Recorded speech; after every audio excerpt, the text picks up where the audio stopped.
Bonjour Nelly, Bonjour. merci pour notre invitation. Aujourd'hui, en fait, j'ai invité Nelly pour nous parler du prêt immobilier.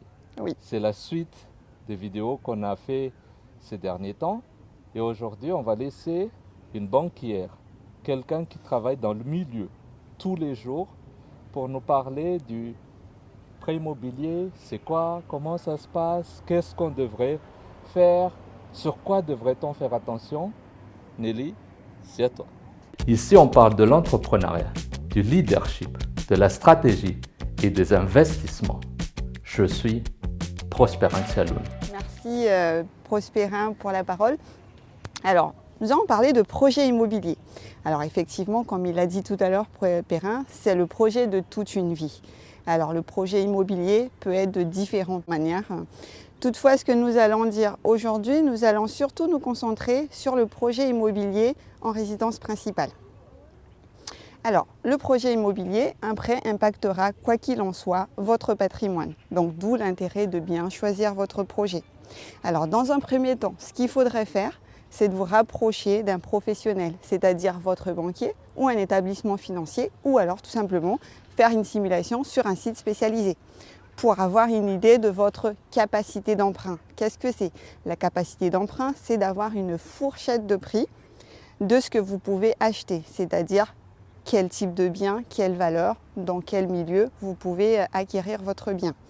Alors pour cela, l'établissement en soi va se baser sur plusieurs critères, les plus importants étant l'âge de l'emprunteur ou des emprunteurs, pour savoir jusqu'à quelle période ils peuvent emprunter, si on va partir sur 10, 15, 20 ou 25 ans, mais également et surtout les critères financiers, c'est-à-dire vos revenus, mais également les charges que vous avez déjà. Les charges en question, c'est-à-dire les emprunts, si vous avez déjà un prêt pour votre voiture, un prêt pour avoir acheté des cadeaux ou autre chose, voilà. Quoi qu'il en soit, donc ces charges-là vont bien évidemment impacter votre taux d'emprunt. On va dire dans notre exemple d'aujourd'hui que vous n'avez pas encore de prêt du tout. Donc votre capacité d'emprunt, si je vais prendre un exemple sur un revenu de 1 000 € par mois pour faciliter le calcul, votre taux d'endettement ne peut pas dépasser 33%. D'accord? Aujourd'hui, depuis un certain nombre de mois ou d'années, on se base surtout sur ce que l'on appelle le taux d'effort. Le taux d'effort, ça nous permet d'aller un peu plus au-delà du taux d'endettement parce qu'il y a des critères qui ne prennent pas en compte. Votre chez vous à Madagascar en quelques clics. Maison et Tradition vous propose un pied-à-terre ou un investissement locatif. Le projet est porté par Solidis, une institution financière de confiance, partenaire entre autres de l'AFD et de la Banque mondiale. Maison et Tradition allie un gain de temps, pas de recherche de terrain, des constructions effectuées et suivies par des professionnels, mais aussi la sérénité et un emplacement accessible. Le taux d'effort, on parle de 35%. Donc sur un salaire de 1 000 € par exemple, vous allez pouvoir rembourser tous les mois 350 €. On est d'accord? Donc on reste toujours sur cette base de calcul-là. Donc c'est-à-dire que si on est capable de rembourser 350 € par mois sur un salaire de 1 000 €, ça veut dire que pour acheter un bien sur un remboursement de 20 ans par exemple, dans ce calcul basique-là, on sera sur un bien aux alentours de 80-85 000 €. Et si on part sur 25 ans, ce sera un bien aux alentours de 100-110 000 €. D'accord? Alors surtout, n'oubliez pas, première chose à faire, c'est de calculer sa capacité d'emprunt, savoir combien on peut acheter. La deuxième chose, c'est justement de voir sur combien d'années on peut emprunter. Et ça va dépendre de l'âge. Jusqu'à 20-30 ans, on va emprunter sur 25 ans facilement. Et par contre, au-delà, on va plus favoriser un emprunt sur 25 ans. Voilà.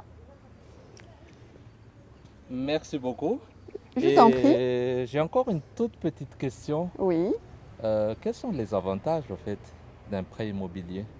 Alors, il y a plusieurs avantages, je vous dirais. Le premier avantage étant, comme je l'ai dit tout à l'heure, c'est que ça va agrandir votre patrimoine.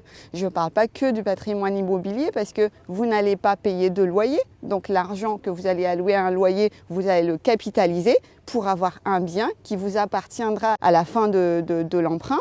La deuxième chose, c'est que bien évidemment, quand vous êtes déjà propriétaire d'un bien immobilier, on vous fait beaucoup plus confiance.